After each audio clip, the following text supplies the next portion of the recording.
The Battle of Fairfax Court House was the first land engagement of the American Civil War with fatal casualties. On June 1, 1861, a Union scouting party clashed with the local militia in the village of Fairfax Court House, Virginia, resulting in the first deaths in action and the first wounding of a field grade officer. The Union had sent a regular cavalry patrol under Lieutenant Charles H. Tompkins to estimate enemy numbers in the area.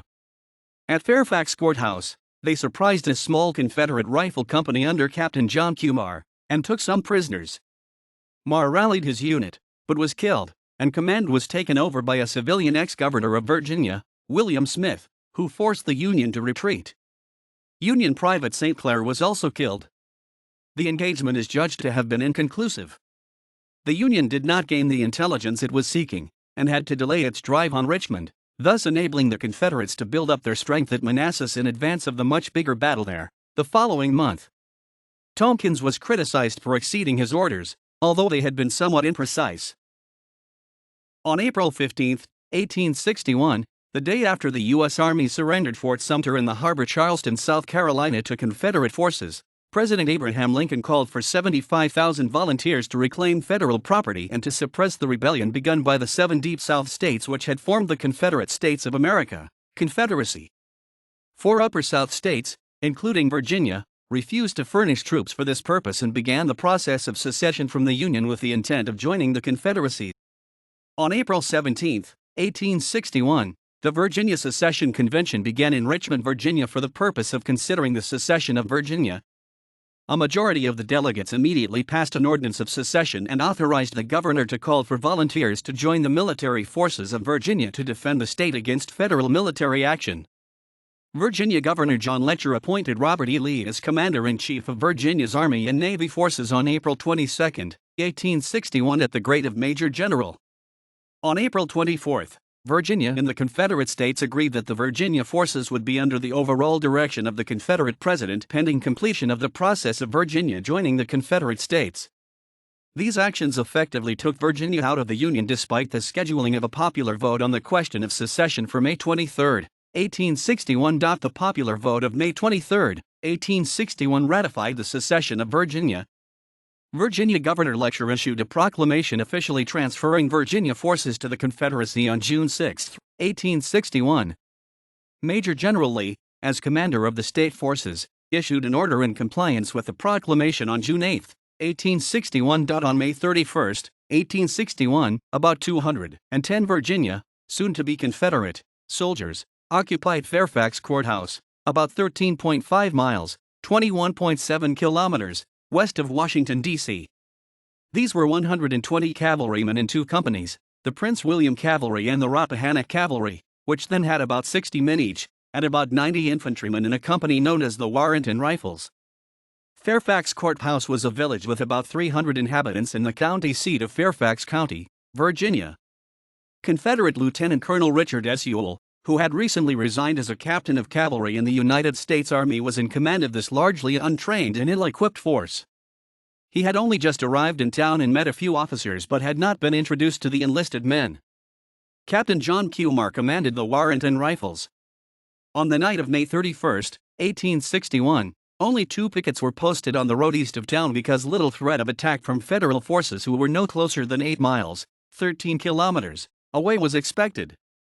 The small Virginia force had taken this advanced position to help protect against the discovery of the buildup of Confederate forces at Manassas Junction, Virginia, a railroad junction about 10 miles, 16 kilometers, farther to the south. On the same day, Brigadier General David Hunter gave verbal orders to Lieutenant Charles Henry Tompkins of the 2nd U.S. Cavalry Regiment to gather information about the numbers and location of Confederate forces in the area. Hunter's instructions about entering Fairfax Court House were vague, but he seemed to encourage a probe into town to discover more information. At about 10:30 p.m. on the night of May 31, 1861, Tompkins led a Union force of between 50 and 86 regular Army cavalrymen, dragoons and a few volunteers from Camp Union at Falls Church, Virginia, on the ordered reconnaissance mission in the direction of Fairfax Court House.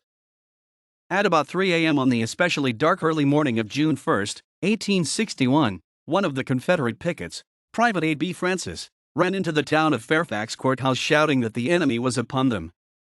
The other picket, B.F. Florence, had been captured. A few of the Prince William cavalry tried to form a battle line in the street while others ran for their horses. As the Union force arrived on the Falls Church Road, most of the Confederate cavalrymen fled, leaving 4 of the Prince William cavalrymen in the street to be taken prisoner. Captain Marr moved his men into a clover field west of the Methodist church where they had been camped, just off Little River Turnpike, and formed them into 2 battle lines. Fleeing Confederate cavalrymen from Prince William came upon them, and in the dark, some of Marr's men fired at them, wounding one of their own cavalrymen in the process.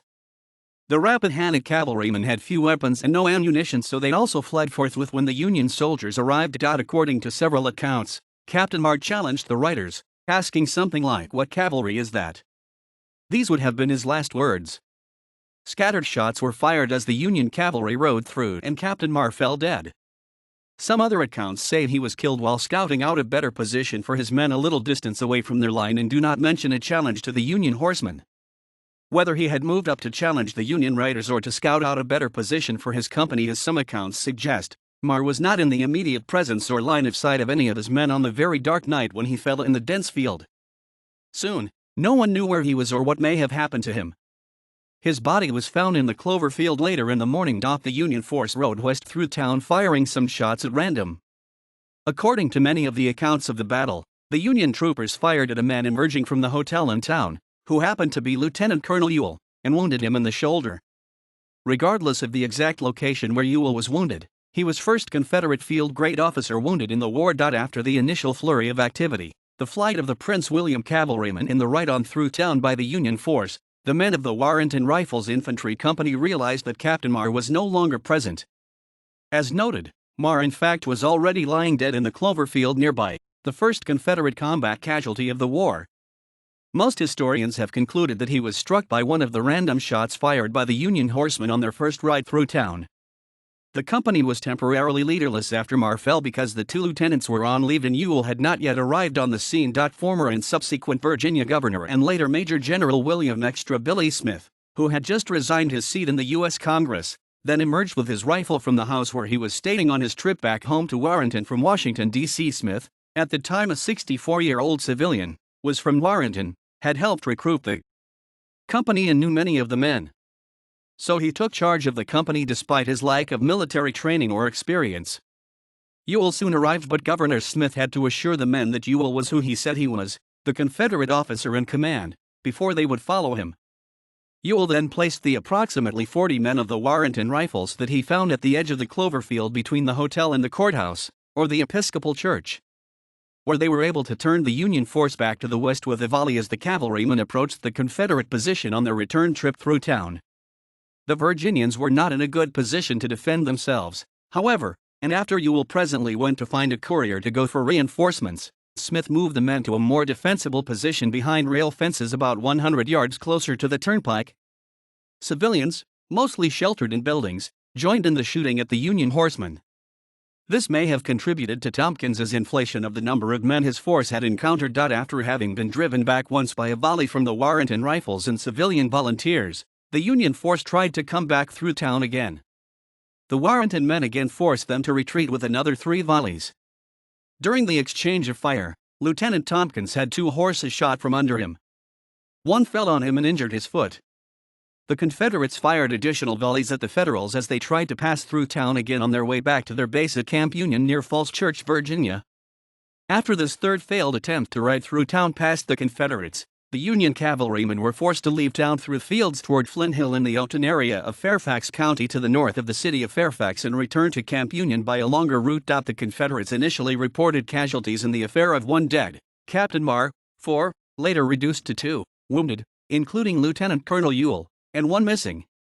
A later Confederate account states that only 2 were wounded, but 5 were captured, which is in accord with the Union account, which states 5 prisoners were taken and actually names them.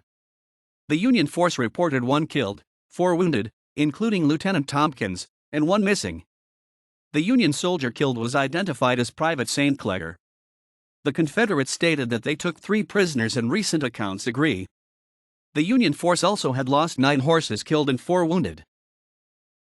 Besides the loss of Captain Marr, Confederate commanders, including Brigadier General Millage Luke Bonham, who was in overall command of the area, were unhappy about the lack of arms and ammunition, which precipitated the flight of the Confederate cavalry.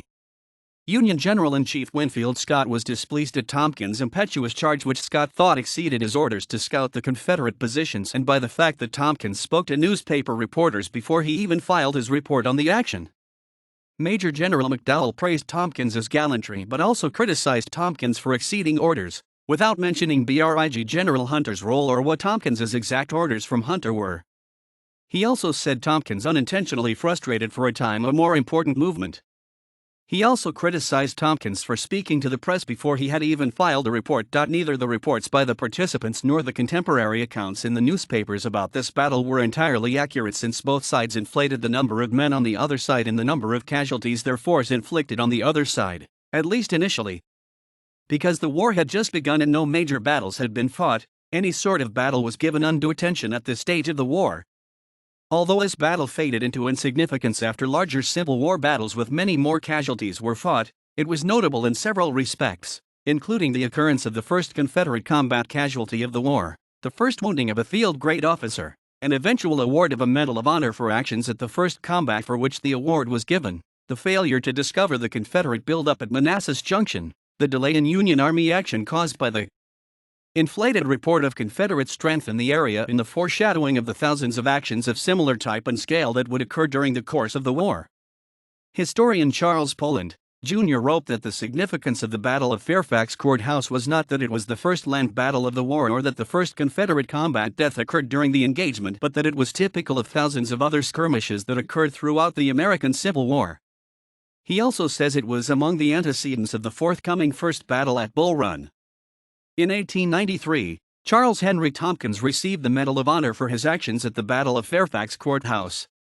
His was the first action of a Union Army officer in the American Civil War for which a Medal of Honor was awarded, although it was not awarded until 32 years later.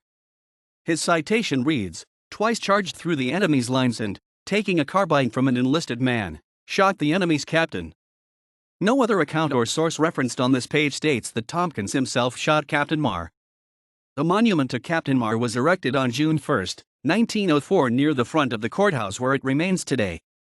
It reads, "This stone marks the scene of the opening conflict of the War of 1861 to 1865, when John Q. Marr, captain of the Warrenton Rifles, who was the first soldier killed in action, fell 800 feet south, 46 degrees west of the spot." June 1, 1861. Erected by the Marr Camp, CV, June 1, 1904. Several weeks later, on July 17, 1861, Union forces occupied Fairfax Court House as they began their move on Manassas Junction. The Confederates had abandoned the town in the face of the large Union force that was moving toward the first big battlefield of the war. The Union forces moved to Centerville the next day on their way to the preliminary Battle of Blackburn's Ford on July 18, 1861, and the First Battle of Bull Run, Battle of First Manassas, on July 21, 1861. Fairfax Court House and its immediate vicinity would be the scene of several small battles or skirmishes and raids during the war,